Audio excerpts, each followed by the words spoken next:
Lukas pasal yang ke-9 ayat 49 sampai dengan ayat 50 firman Tuhan. Yohanes berkata, "Guru, kami lihat seorang mengusir setan demi namamu. Lalu kami cegah orang itu, karena ia bukan pengikut kita." Yesus berkata kepadanya, "Jangan kamu cegah, sebab barang siapa tidak melawan kamu, ia ada di pihak kamu." Bapak Ibu, teks firman Tuhan ini juga ada di dalam Markus pasal 9 ayat 38 sampai dengan ayat yang ke-40. Tema perenungan kita adalah ia ada di pihak kita. Kalau kita melihat apa yang diuraikan oleh Lukas sebagai penulis daripada Injil Lukas ini, dia menguraikan dalam bentuk sketsa. Dia menunjukkan bahwa para murid tidak siap untuk satu peristiwa yang akan segera terjadi ya di Yerusalem.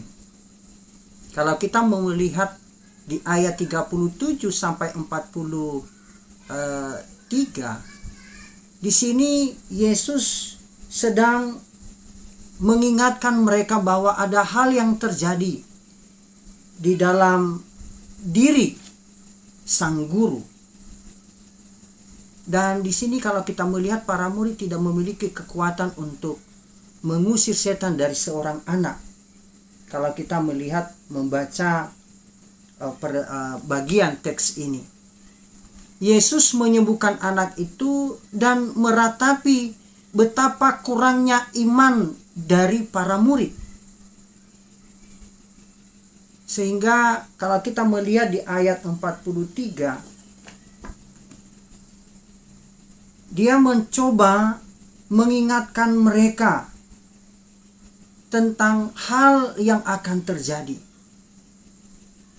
Dan di sini Paulus mengatakan bahwa berapa lama waktu yang dibutuhkan untuk mempersiapkan, untuk melanjutkan pekerjaan yang Tuhan Yesus tinggalkan. Setelah itu dalam urayanya Lukas mencoba menggambarkan situasi penderitaan yang dihadapi.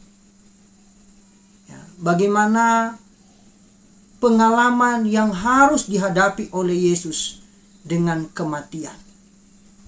Kalau kita melihat di ayat 45, di situ kita memahami bahwa mereka tidak mengerti perkataan itu, sebab artinya tersembunyi bagi mereka, sehingga mereka tidak dapat memahaminya, dan mereka juga tidak berani menanyakan arti perkataan itu kepadanya. Artinya,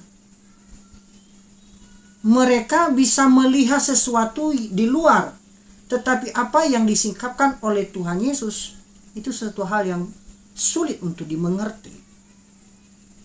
Bapak Ibu Saudara yang dikasihi dalam Tuhan Yesus Kristus, mereka melihat dan mereka juga tidak berdaya karena mereka tidak memahami apa yang sedang diceritakan oleh Tuhan Yesus. Kalau kita melanjutkan menganalisis bagian atau melihat penjabaran daripada teks yang akan kita renungkan di ayat yang ke-46 sampai 48, di situ dijelaskan mengapa para murid tidak mengerti pembicaraan tentang penderitaan. Mengapa mereka sedang mencoba memperdebatkan sesuatu yang sebenarnya bukan hak mereka. Siapa yang terbesar di antara mereka? Dan Yesus sedang mengajarkan suatu yang hal istimewa, yaitu kerendahan hati. Bukan melalui keteladanan seorang anak yang dicontoh, tetapi bagaimana penerimaan seorang anak, yaitu menyambut orang yang paling hina, yang mungkin tidak masuk hitungan. Dan inilah yang sedang Yesus ajarkan. Baru pada bagian ayat 49 ayat 50 Yesus sedang mengajarkan bagaimana persoalan yang sedang dihadapi oleh para murid dan para pengikut. Dan ini juga kemungkinan besar Paulus sedang menjabarkan bagaimana persoalan yang sedang dihadapi oleh gereja orang-orang Kristen di masa-masa di mana setelah Kristus sudah tidak lagi bersama dengan mereka sampai sekarang. Kalau kita melihat apa yang sedang diuraikan oleh Lukas dalam bagian ini, seolah-olah ada kekurangan akan kekuasaan, ada kesalahpahaman, ada kesombongan di dalamnya, ada sikap yang sangat ekstrim, merasa paling istimewa, eksklusif. Dan kalau kita melihat di ayat 50, dia mencoba menjelaskan bahwa sebenarnya para murid belum siap untuk menerima sesuatu yang sebenarnya itu adalah bagian yang tidak dipisahkan dari kehidupan sebagai anggota tubuh Kristus. Perenungan firman Tuhan yang kita renungkan adalah Ia ada di pihak kita. Sangat ironis di masa sekarang ada begitu banyak persoalan yang sedang dihadapi oleh gereja, termasuk kita sebagai orang percaya. Tidak sedikit gereja dan orang-orang percaya pada masa kini mencoba merasa bahwa sayalah yang paling istimewa, kelompok saya, gereja saya, komunitas saya yang paling istimewa. Seolah-olah itu adalah patokan utama yang mendasar. Bapak Ibu, kalau kita melihat dalam uraian ini, setelah Yesus menguraikan, ada sedikit pergolakan di antara para murid, menanyakan sesuatu hal, di siapa sih yang di antara mereka yang paling besar, yang paling utama. Dan Yesus tidak sepakat dengan apa yang mereka harapkan. Tapi kita melihat juga di sini, mungkin boleh dikatakan ada sedikit peralihan atau transisi kalimat, ya, di mana di pasal 46 sampai 48 itu adalah persoalan di antara para murid, ya, artinya secara internal. Dan di ayat 49 sampai 50 ada tantangan. Ada orang-orang di luar komunitas para murid yang juga melakukan hal yang sama seperti yang dialami oleh para murid. Dan Yohanes menyampaikan bahwa ada fenomena di luar komunitas para murid, bahwa ada yang juga bisa melakukan mujizat dengan mengusir setan demi nama Yesus, dikatakan demi namamu. Ya, yang dimaksud di sini adalah guru. Kalau kita melihat di ayat 49a, guru, kami lihat seorang mengusir setan demi namamu. Dan ketika mereka melihat fenomena itu, mereka mencoba mencegah orang itu untuk melakukan hal demikian. Alasan mereka, para murid, adalah bukan pengikut kita. Di ayat 49b.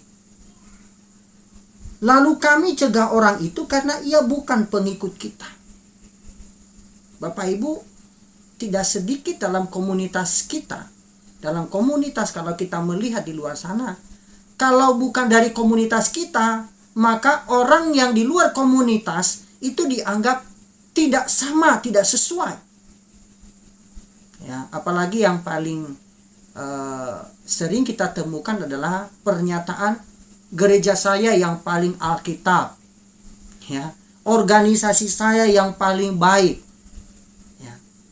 Dan ini hampir sama dengan apa yang diungkapkan oleh para murid yang diwakili oleh Yohanes, karena mereka mengatakan kami melihat Artinya faktanya bahwa di luar kami ada juga orang-orang yang bisa melakukan hal yang sama. Seolah-olah mensejajarkan menjadi komunitas para murid itu adalah standar yang paling utama. Padahal itu bukan itu yang Tuhan Yesus kehendaki. Bapak, Ibu, Saudara yang dikasihi dalam Tuhan Yesus Kristus, kalau kita melihat sekali lagi bahwa sepertinya bagian pasal 9 ayat 49 sampai ayat 50, kalau kita melihat di ayat sebelum dan ayat sesudahnya, seolah-olah tidak ada hubungan. Dan ini yang sangat istimewa, hanya ditulis secara singkat di sini, yaitu di tulisan Lukas dan juga dalam Markus. Kalau kita melihat dalam Markus pasal 9 ayat 38 sampai 40. Dan ini merupakan satu persoalan yang sedang dihadapi oleh para murid. Selain mereka tidak mendapatkan jawaban tentang siapa yang terbesar di antara mereka, juga tidak mendapat jawaban yang langsung menyetujui pendapat mereka bahwa mereka benar ketika mencegah orang lain melakukan sesuatu yang sama dengan apa yang mereka lakukan. Dan sekali lagi, Yesus mengingatkan para murid dengan mencoba mengatakan kepada, jangan kamu cegah, sebab barang siapa tidak melawan kamu, ia ada di pihak kamu. Bapak, Ibu yang dikasihi dalam Tuhan Yesus Kristus, orang seperti apa yang sedang dibicarakan oleh Yohanes, yang dia sampaikan kepada Yesus? Kalau kita melihat dari apa yang diuraikannya, bukan calon pengusir setan. Seperti kalau kita membandingkannya dalam Kisah Para Rasul pasal 19 ayat 13 sampai ayat 16. Ketujuh anak-anak Skewa, anak imam kepala orang Yahudi, yang mencoba mengusir setan dengan penipuan, dengan kepalsuan. Ini bukan gambaran yang dimaksud. Yang mengusir setan ini, orang yang mengusir setan ini adalah bukan penipu. Dia juga bukan pengusir setan dalam pengertian seperti yang digambarkan dalam Matius 7 ayat 22. Mereka mengusir setan, tapi dikatakan oleh Yesus, aku tidak mengenal mereka. Tapi kalau kita melihat dari apa jawaban yang diberikan oleh Tuhan Yesus terkait dengan pernyataan Yohanes, maka kita bisa melihat di situ bahwa orang ini adalah orang yang juga percaya kepada Yesus. Bisa jadi orang ini adalah orang yang sudah mendengar guru atau Yesus dan memberikan hatinya kepadanya, percaya kepada Yesus. Cuman yang menjadi persoalan, dia belum bersama dengan komunitas Yesus, komunitas para murid. Dia tidak bersama dengan mereka. Tapi kegiatan aktivitasnya itu dilihat oleh para murid. Apa yang digambarkan oleh Yohanes bahwa kegiatan orang ini, dia mengusir setan demi nama Yesus. Artinya apa yang dilakukannya adalah sesuai dengan apa yang Tuhan mau. Bukan dirinya yang dia beritakan, tetapi Yesus yang diberitakan. Kuasa nama Yesus. Kalau para murid mempersoalkan bagaimana kedudukan mereka di hadapan Tuhan, posisi mereka sebagai seorang murid yang punya hak istimewa, merasa seolah-olah mereka adalah yang paling benar dalam komunitas sebagai orang percaya. Bapak, Ibu, Saudara yang dikasihi dalam Tuhan Yesus Kristus, kadangkala tanpa kita sadari juga punya perasaan yang demikian. Merasa kita yang paling benar, merasa kita yang paling istimewa dan harus diistimewakan. Tapi tidak demikian apa yang kita renungkan pada pagi hari ini. Para murid seolah-olah meminta persetujuan bahwa apa yang mereka lakukan dengan mencegah orang ini mengusir setan demi nama Yesus, itu membuat Yesus menyatakan bahwa saya setuju dengan kamu. Justru terbalik. Yesus tidak menyetujui pendapat mereka untuk mencegah orang lain melakukan pelayanan, melakukan aktivitas kegiatan dalam pelayanan rohani yang menuju kepada kemuliaan untuk Tuhan. Dia tidak mencegah, bahkan dia menganjurkan para murid, jangan kamu cegah. Barang siapa yang tidak melawan kamu, artinya kalau kegiatannya, aktivitasnya tidak bertentangan dengan kegiatan para murid, kalau kita dikatakan tidak bertentangan dengan firman Tuhan, maka itu adalah berada di pihak kamu. Dikatakan dalam Markus, ia ada di pihak kita. Bapak Ibu yang dikasihi dalam Tuhan Yesus Kristus, apa yang kita renungkan pada hari ini? Mengapa Yesus mengatakan jangan cegah orang ini, karena ia ada di pihak kita? Ini merupakan tanggapan Yesus terhadap pernyataan para murid. Bagaimana sebenarnya kalau kita melihat seolah-olah ada perbedaan yang harus ada di antara para murid dengan orang-orang yang ada di luar komunitas para murid. Dan kalau kita melihat ada yang berpendapat di sini bahwa dia tidak masuk dalam komunitas 12 murid, juga dia tidak ada dalam komunitas 70 murid yang sudah diutus. Waktu yang lalu saya pernah sampaikan dalam khotbah bahwa ada 70 murid yang diutus untuk melakukan misi yang hati Bapa untuk orang lain. Bapak Ibu, Saudara yang dikasihi dalam Tuhan Yesus Kristus, mengapa Yesus mencegah para murid untuk bertindak melampaui batas mereka? Yesus berkata, ia ada di pihak kita. Mengapa? Yang pertama, karena dia mengusir setan bukan untuk kepentingan dirinya sendiri, tapi demi nama Yesus. Dia melakukan pelayanan adalah untuk kemuliaan Tuhan, untuk nama Yesus diagungkan.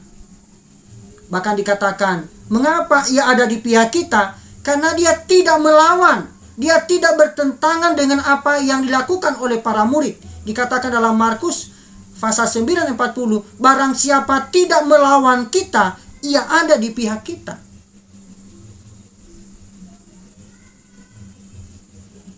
Alasan yang diberikan di sini adalah karena tidak ada orang yang akan melakukan pekerjaan besar dalam nama Tuhan dan dapat segera setelah itu berbicara buruk tentang Tuhan. Dan di sini alasannya begitu jelas. Bahasanya juga jelas. Kalau apa yang dilakukannya tidak bertentangan dengan apa yang dilakukan oleh para murid, para orang-orang Kristen pada umumnya, maka jangan cegah orang itu. Karena mengapa? Ia ada di pihak kita. Dia tidak bertentangan. Bapak Ibu yang dikasihi dalam Tuhan Yesus Kristus, ketika dalam nama Yesus dilakukan sesuai dengan kehendaknya yang dinyatakan, dan ketika seseorang melakukan pekerjaan yang luar biasa, dia tentu saja akan berbicara dengan baik, bukan yang buruk. Demikian juga kalau kita melihat apa makna di balik pernyataan Yesus, jangan kamu cegah, sebab barang siapa tidak melawan kamu, ia ada di pihak kamu. Artinya, jangan mencoba membatasi pekerjaan Tuhan hanya dalam komunitas para murid, tapi juga ada aktivitas di luar para murid. Artinya pekerjaan pelayanan itu bukan hanya dilakukan oleh para murid, tapi juga orang lain secara umum bisa melakukan hal yang sama, yang sesuai dengan kehendak Tuhan. Ia ada di pihak kamu. Ia ada di pihak kita. Tentu kalau dia berada di pihak kita, dia tidak akan berbicara hal-hal yang bertentangan.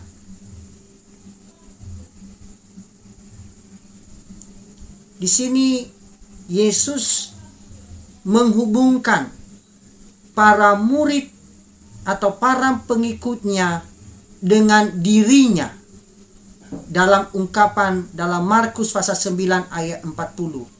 Ia ada di pihak kita. Artinya dia sedang mengajarkan kepada para murid bahwa orang itu melakukan pekerjaan sama dengan apa yang dilakukan oleh para muridnya. Dan itu juga dilakukannya sesuai dengan apa yang aku kehendaki, kata Yesus. Dia tidak melakukan sesuatu di luar yang bertentangan dengan apa yang dikehendaki oleh Tuhan Yesus. Makanya dikatakan, ia ada di pihak kita.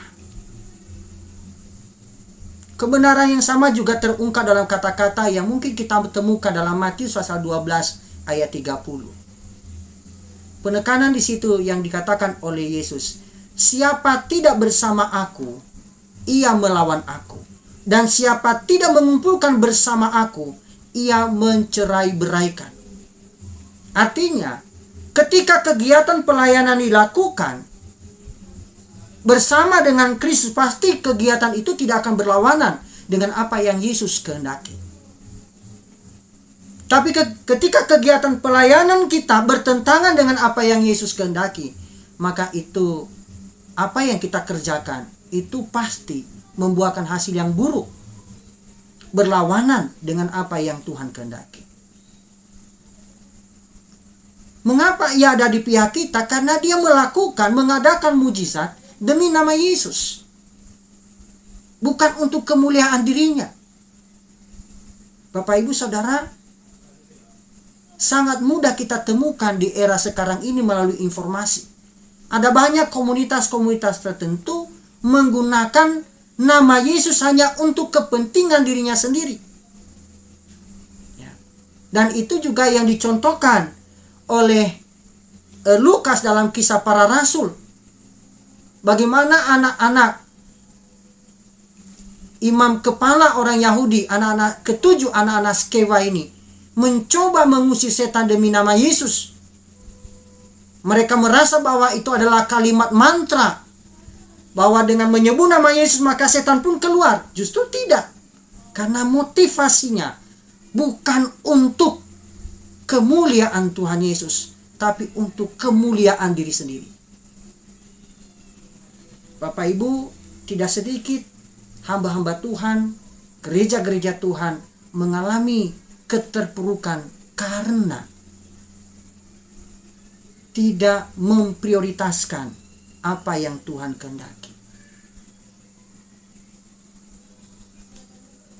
Bapak Ibu yang dikasihi dalam Tuhan Yesus Kristus, maka inilah yang diperingatkan oleh Tuhan Yesus dalam bagian ini, bahwa intoleransi, ketidaksiapan menerima orang lain, sikap yang sangat merasa saya yang paling istimewa atau eksklusif di sini yang dikhususkan, ini adalah kondisi yang kurang baik. Dan ini tidak hanya terjadi di zaman para murid. Ini juga sudah pernah terjadi di masa Perjanjian Lama. Kalau kita membaca dalam Bilangan 11 ayat 26 sampai 29, di situ ada kisah di antara para imam. Kalau kita membaca Bilangan 11 ayat 26 dan 29, di sana dikatakan masih ada dua orang tinggal di tempat perkemahan, yang seorang bernama Eldad, yang lain bernama Medad. Ketika roh itu hinggap pada mereka, mereka itu tidak termasuk orang-orang yang dicatat, tetapi turut pergi ke kemah. Maka kepenuhanlah mereka seperti nabi di tempat perkemahan. Lalu berlarilah seorang muda memberitahukan kepada Musa, Eldad dan Medad kepenuhan seperti nabi di tempat perkemahan. Maka jawab Yosua bin Nun yang adalah pemimpin wakil yang nanti selanjutnya ahli generasi daripada Musa, yang sejak mudanya menjadi abdi Musa, dia mengatakan, Tuanku Musa, cegahlah mereka. Tetapi Musa berkata kepadanya, apakah engkau begitu giat mendukung diriku? Kalau seluruh umat Tuhan menjadi nabi, oleh karena Tuhan memberi rohnya hingga kepada mereka, itu tidak ada yang bisa membantah. Sama halnya dengan kondisi situasi yang dihadapi oleh para murid. Ada dua orang di antara komunitas yang hadir dalam perkemahan. Tapi atas perkenanan Tuhan, mereka juga dihinggapi oleh roh. Dan mereka bernubuat seperti nabi pada masa itu. Dan Yosua bin Nun merasa ini sesuatu yang tidak wajar. Maka kalau boleh dicegah mereka. Tapi Musa mengatakan, jangan. Apakah engkau begitu giat mendukung aku, bukan mendukung pekerjaan Tuhan? Itu sesuatu yang salah. Semangat yang seperti ini, pemikiran yang sangat sempit seperti ini, terkadang juga disalahartikan. Menganggap bahwa itu sebagai sikap kesetiaan kepada gereja atau denominasi gereja. Bahkan tidak jarang kita mendengar orang berkata, denominasi kami adalah yang paling murni dari tubuh Kristus di tengah-tengah dunia ini. Bapak Ibu Saudara, selama kita berada di bumi yang penuh dosa ini, maka ini sebenarnya sebuah medan di mana kemunafikan sering merusak tidak hanya kehidupan kalau kita melihat di luar sana dalam dunia politik, tetapi juga di dalam kehidupan gerejawi. Seharusnya hal itu kita serahkan kepada Tuhan. Itulah yang diajarkan oleh Musa kepada Yosua, bahwa jangan cegah mereka. Itu adalah perkenanan Tuhan atas orang itu. Demikian juga dengan pernyataan Yesus kepada Yohanes dan para murid yang lain. Ketika mereka bertanya, bagaimana pendapat Tuhan Yesus, pendapat guru, ada murid yang lain, ada orang lain di luar komunitas kita mengusir setan.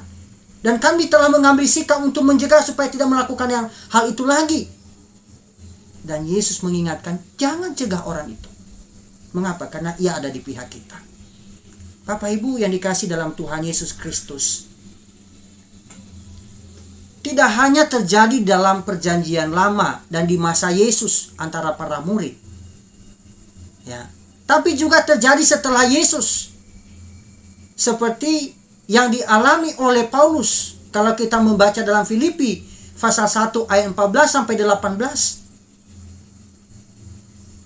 ada orang-orang yang di luar komunitas para pengikut Paulus yang juga memberitakan Kristus, tapi dengan motivasi yang lain. Ini nanti kita bisa membaca dalam Filipi pasal 1 ayat 14 sampai 18. Bahkan motivasi mereka adalah mereka mau memenjarakan Paulus. Mereka menganggap bahwa kalau Paulus sudah ditangkap, maka pemberitaan Injil tidak akan terus berlanjut.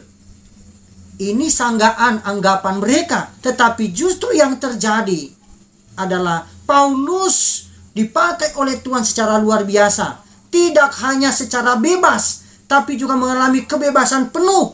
Dia bisa menceritakan Injil kepada orang-orang yang di sekelilingnya, di sekitarnya. Kalau kita melihat, membaca kisah Paulus, bagaimana dia dipenjara. Paulus dibelenggu dengan tentara Romawi, dirantai bersamaan. Dan itu adalah kesempatan Paulus memberitakan Injil. Dan apa hasilnya? Kalau kita membaca surat Filipi, seluruh istana kekaisaran di mana Paulus dipenjara, mereka mengalami perjumpaan dengan Injil. Maka Paulus mengatakan dalam surat Filipi, ada orang yang merasa bahwa dengan bertindak memenjarakan Paulus, maka seolah-olah Injil tidak akan diberitakan lagi. Justru terbalik. Apa yang dikatakan? Justru ada kemajuan Injil, ada kemajuan pemberitaan. Maka dari sini kita belajar bahwa baik di dalam perjanjian lama, dalam perjanjian baru, di masa Yesus ada, di antara komunitas para murid, dan ketika juga Paulus sebagai generasi penerus setelah para rasul yang bersama-sama melayani, justru tantangan itu ada. Tantangannya dari mana? Tantangannya adalah dari dalam komunitas orang percaya. Merasa diri lebih baik, lebih sempurna, merasa mereka adalah standar ukuran yang paling maksimal, dan itu diukurkan kepada orang lain.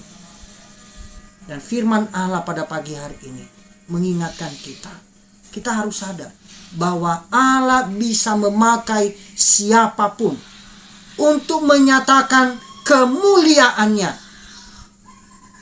Tuhan bisa memakai siapapun, termasuk Bapak Ibu Saudara dan saya pagi ini. Tidak hanya para pendeta, tidak hanya para murid yang belajar kitab, Alkitab, teologi, tidak. Tapi semua kita tidak dibatasi. Pekerjaan Tuhan tidak bisa dibatasi oleh siapapun.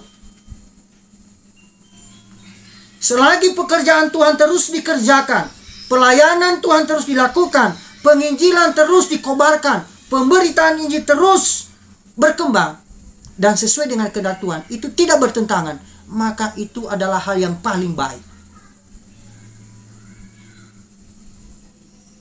Bapak Ibu Saudara yang dikasihi dalam Tuhan Yesus Kristus, dari teks yang kita baca dalam Lukas pasal 9 ayat 49 sampai ayat 50, maka seharusnya sikap apa yang harus kita lakukan?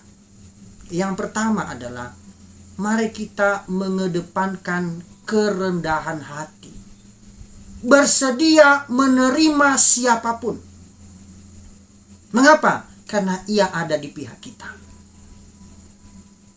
Kalau berbicara dengan ia ada di pihak kita, tidak hanya berbicara tentang Allah ada di pihak kita, tapi orang-orang yang melayani Tuhan juga ada bersama dengan kita. Mengedepankan kerendahan hati. Kalau kita melihat apa yang terjadi di antara para murid, maka seolah-olah mereka merasa ada yang harus lebih diistimewakan, ada yang lebih penting. Maka Paulus dalam jemaat Korintus yang juga mengalami perpecahan karena mencari sesuatu yang mana yang paling ideal, Paulus berkata, sebab siapakah yang menganggap engkau begitu penting? Dan apakah yang engkau punyai yang tidak engkau terima?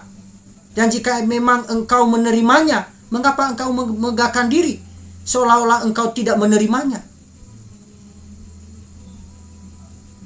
Dengan kata lain, nasihat Paulus kepada jemaat di Korintus, memberi kita segala sesuatu yang kita miliki, itu bukan untuk diri kita, tapi dilakukan untuk melayani dia.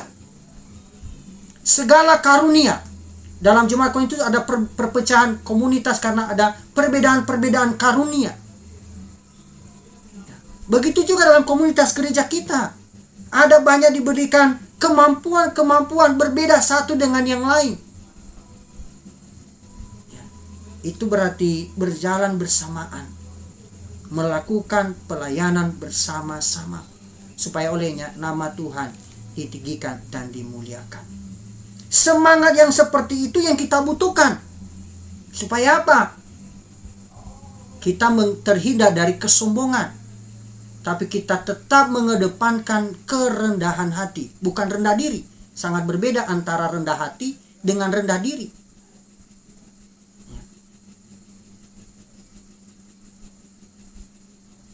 Dalam nasihat Paulus kepada jemaat di Filipi, dengan tidak mencari kepentingan sendiri atau pujian yang sia-sia. Sebaliknya hendaklah dengan rendah hati yang seorang menganggap yang lain lebih utama daripada dirinya sendiri. Dan janganlah tiap-tiap orang hanya memperhatikan kepentingan sendiri, tetapi kepentingan orang lain juga. Saudara, ini menasihatkan kita daripada cemburu karena orang lain memiliki pengalaman rohani atau pengakuan yang kurang dari kita, kita harus bersuka cita. Mengapa? Karena ada tim yang juga Tuhan pakai untuk memenangkan orang lain. Ada tim yang lain yang Tuhan pakai supaya orang lain diberkati, dimenangkan, dibebaskan. Dan itu yang terjadi. Yesus sedang mengajarkan para murid bahwa sebenarnya kamu harus menerima keberadaan orang lain. Bahwa ada orang di luar kamu yang bisa melakukan hal yang sama, yang juga percaya kepada Tuhan, mampu mengusir setan. Tujuannya apa? Supaya orang lain dibebaskan dari belenggu, dari persoalan hidupnya, dari keterikatan akan kuasa kegelapan. Dan itu bukan melawan kehendak Allah. Itu adalah kehendak Allah dalam hidup kita. Bapak Ibu yang dikasih dalam Tuhan Yesus Kristus. Hal yang kedua, sikap yang kedua dari teks ini yang kita perlu bangun adalah mengasihi satu dengan yang lain. Acap kali kita sering berdiri sebagai hakim bagi orang lain, membicarakannya, mempersoalkannya, merasa dia yang paling berdosa, lebih berdosa dari diri kita. Tidak. Yesus mengajarkan kepada kita bahwa kita adalah sesama orang percaya, hamba Kristus. Orang-orang yang adalah milik Kristus. Maka sebagai orang-orang yang adalah milik Kristus, orang-orang percaya harus belajar untuk menunjukkan kasih kepada yang lain. Ya. Menunjukkan kasih kepada yang lain. Diwujud nyatakan dengan tindakan kita.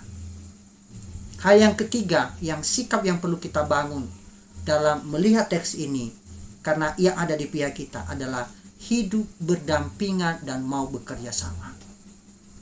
Saudara yang kasih dalam Tuhan Yesus Kristus, yang sering kita temukan dalam kehidupan kita, dalam komunitas-komunitas, bukan hanya sebagai komunitas orang percaya, tapi di luar orang percaya. Kalau ada orang lain yang melakukan lebih dari apa yang kita lakukan, merasa itu adalah saingan. Jangan. Mari kita hidup berdampingan dan mau bekerja sama. Itu juga yang Tuhan Yesus mau ajarkan kepada para murid. Jangan cegah dia. Ia tidak melawan kita. Ia ada di pihak kita. Artinya seharusnya kamu jadikan dia sebagai rekan, tim dalam pelayanan. Begitu juga dalam kehidupan kita sebagai orang percaya. Hal yang keempat, sikap yang keempat yang kita bangun adalah memprioritaskan, mengutamakan, melayani Tuhan dan memuliakan Tuhan. Apa yang kita dapat dari firman Tuhan ini? Orang yang mengusir setan, dia melakukannya demi nama Yesus. Artinya, apa yang dia kerjakan, yang dilakukan adalah untuk kemuliaan Tuhan. Kalau para murid mempersoalkan itu artinya mereka sedang berjuang untuk dirinya sendiri. Dan kalau kita melihat di bagian teks selanjutnya, dalam Lukas pasal 9 ayat 51 sampai 55, itu betapa luar biasanya para murid. Mereka merasa adalah orang yang paling berhak. Mereka melihat dan coba kita melihat ya di dalam Lukas pasal 9 ayat 54. Ya, dikatakan ketika dua muridnya yaitu Yakobus dan Yohanes melihat hal itu, mereka berkata, "Tuhan, apakah Engkau mau supaya kami menyuruh api turun dari langit untuk membinasakan mereka?" Akan tetapi Yesus menegur, ya, ia berpaling dan menegur mereka. Lalu mereka pergi ke desa lain. Mengapa? Apa yang terjadi? Karena mereka melihat ada terjadi penolakan. Dia 53. Tetapi orang-orang Samaria itu tidak mau menerima dia karena perjalanannya menuju ke Yerusalem. Bapak Ibu yang dikasih dalam Tuhan Yesus Kristus, acap kali dalam diri kita cepat mengambil sikap. Coba seruan yang paling hebat dari Yakobus dan Yohanes, Tuhan, apakah kami mau meminta api supaya turun dari langit, menghanguskan orang-orang Samaria ini? Mereka menolak Engkau.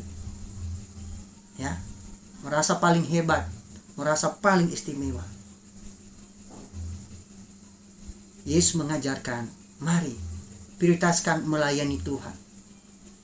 Kalau kita belajar dari itu, Yesus sedang mengajarkan kepada kita, bukan soal mereka menolak Engkau, menolak firman, tapi bagaimana menempatkan prioritas melayani itu lebih sungguh-sungguh lagi.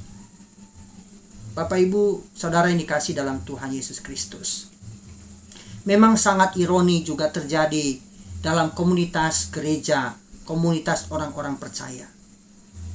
Di antara komunitas gereja kerap ada niat untuk saling menjatuhkan atau menjegal orang lain atau gereja-gereja lain.